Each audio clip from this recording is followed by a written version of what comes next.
चांद से बस चंद कदम की दूरी रह गई है और आने वाला एक एक घंटा भारत के लिए बहुत महत्वपूर्ण होने वाला है। ऐसा इसीलिए क्योंकि अगले 2 दिनों के भीतर भारत वो इतिहास रचने जा रहा है जो पहली बार होगा। जी हाँ, ये पहली बार होगा जब कोई मून मिशन चांद के दक्षिणी ध्रुव पर लैंड करेगा। कैसे होगा ये मुमकिन, एक रिपोर्ट के जरिए समझाते हैं आपको।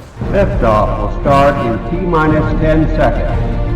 10, 9, 8, 7, 6, 5, 4, 3, 2, 1. We have ignition.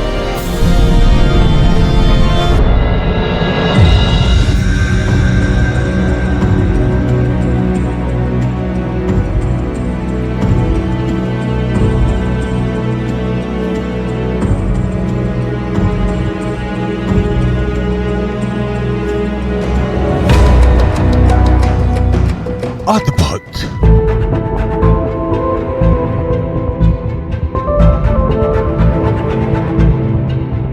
अविश्वसनीय,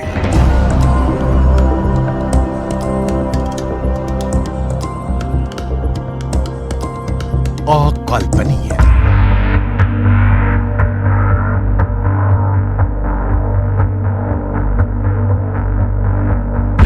अपनी आंखों से इतिहास बनते देखेगी पूरी दुनिया।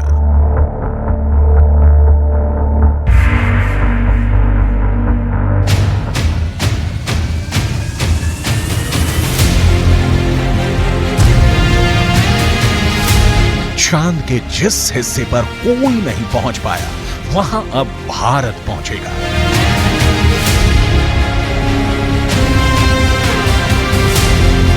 चांद के जिस टुकड़े को अभी तक किसी ने नहीं देखा, इसरो दुनिया को साक्षात दिखाएगा।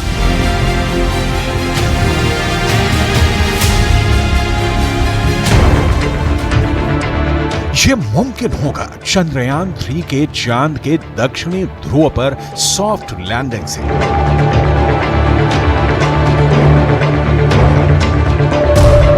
जिस वक्त चंद्रमा की सतह को भारत का चंद्रयान छुएगा, उस वक्त भारत के आसमान में भले ही चांद डूबा होगा, लेकिन भारत का लैंडर विक्रम चांद पर सूरज जैसे चमक उठेगा।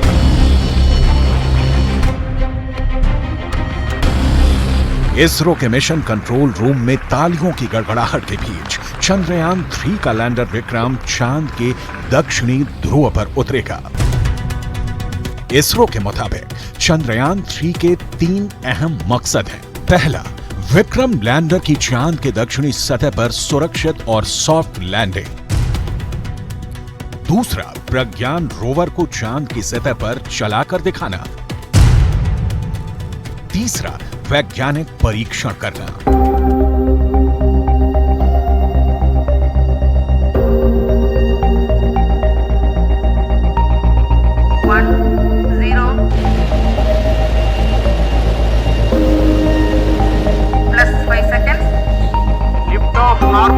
Here we have a majestic liftoff of LVM-3 M4 rocket carrying India's prestigious Chandrayaan 3 spacecraft.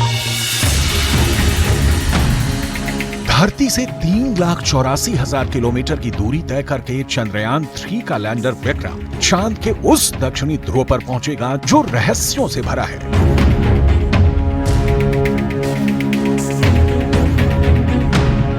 दुनिया अब तक चांद के दक्षिणी ध्रुव से अनजान है।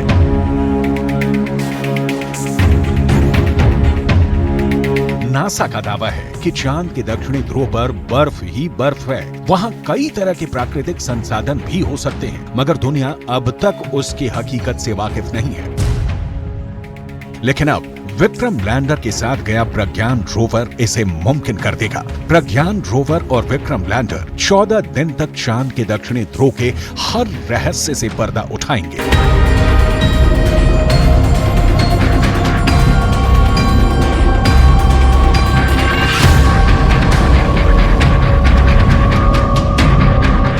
अमेरिका की अंतरिक्ष एजेंसी नासा का मानना है कि चांद के दक्षिणी ध्रुव का बड़ा हिस्सा ऐसा है जहां सूरज की किरणें नहीं पड़ती। चांद के इस हिस्से में बड़े बड़े क्रेटर हैं, जिन्हें आम बोलचाल की भाषा में गड्ढा कहा जाता है। ज्यादातर गड्ढे ऐसे हैं जहां अरबों साल से अंधेरा है। नासा के मुताबिक गुप्त अंधेरे के बीच यहां बर्फ का जमाव हो सकता है। अंदाजा ये भी है कि चांद के दक्षिणी ध्रुव पर अरबों सालों से पानी बर्फ के रूप में जमा हो सकता है, जिसके अध्ययन से सौर मंडल से जुड़े और भी कई रहस्य खुल सकते हैं।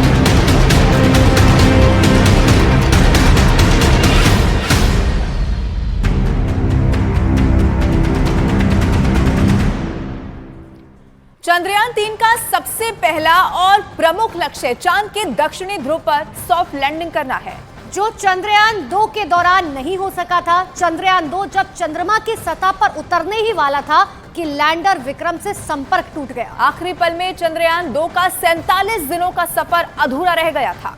और इस बार ऐसा ना हो, इसके लिए इसरो ने बहुत बड़ी तैयारी करी हुई है।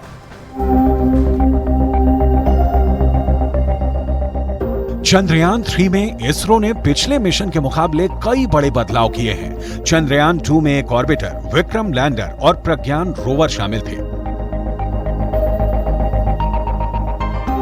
जबकि चंद्रयान 3 में एक लैंडर मॉड्यूल, एक प्रोपल्शन मॉड्यूल और एक रोवर शामिल है।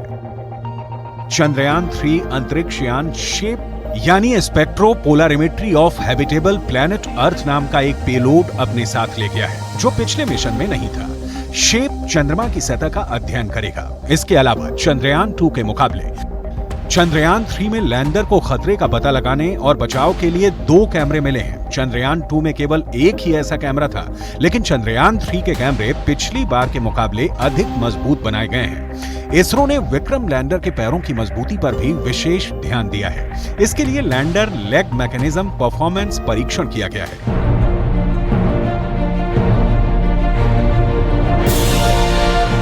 पृथ्वी से चंद्रमा की दूरी को पाटना अपने आप में एक चुनौती है, लेकिन मुश्किलें यहीं खत्म नहीं होती हैं। इसरो ने सॉफ्ट लैंडिंग के आखिरी 15 मिनट को आतंक के 15 मिनट का नाम दिया है।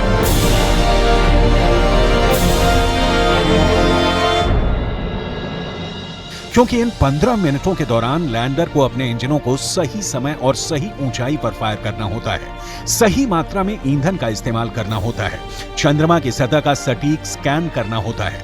ये सभी काम लैंडर को ही करना होता है, क्योंकि लैंडिंग के आखिरी 15 मिनट में इसरो पृथ्वी से लैंडर का मार्गदर्शन करने के लिए बहुत कुछ नहीं कर सकता। ऐसे वक्त में लैंडर में लगे थ्रस्टर्स का रोल बहुत अहम हो जाता है। थ्रस्टर्स लैंडर को दुर्घटना से बचाने का काम करते हैं। चांद की सतह से लगभग 100 मीटर की ऊंचाई पर लैंडर सुरक्षित लैंडिंग के लिए खुद को चांद की सतह से 90 डिग्री पर सीधा करता है। उस वक्त लैंडर अपने सेंसरों की मदद से लैंडिंग की बाधाओं को दूर करने के लिए स्कैनिंग का काम शुरू कर देते हैं। अगर कोई रुकावट नहीं है तो लैंडर अपनी रफ्तार को लगातार कम करते हुए चांद पर उतरना शुरू करता है और चांद की सतह को छूने तक अपने थ्रस्टर्स को फायर करता रहता है।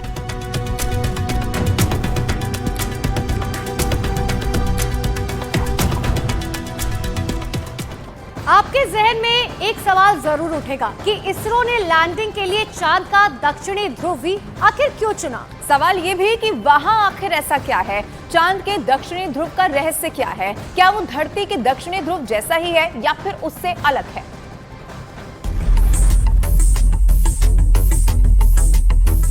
चांद का दक्षिणी ध्रुव, चंद्रमा का यह हिस्सा उसका सबसे ठंडा इलाका है, क्योंकि यहां सूरज की रोशनी बहुत कम पहुंचती है। सूरज की किरण तिरछी पड़ने की वजह से चांद के दक्षिणी ध्रुव के ज्यादातर हिस्सों पर काफी अंधेरा रहता है। यही वजह है कि वहां का तापमान भी काफी कम होता है।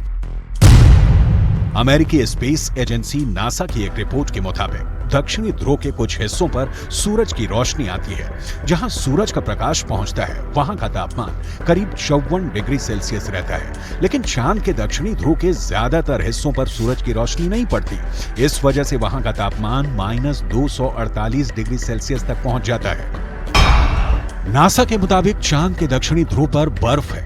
बर्फ के साथ दूसरे कई प्राकृतिक संसाधन भी हो सकते हैं। साल 1998 में नासा ने मून मिशन के तहत ये बताया था कि दक्षिणी ध्रुव पर हाइड्रोजन है। नासा का दावा है कि अधिक मात्रा में हाइड्रोजन होने की वजह से वहां बर्फ होने की संभावना है।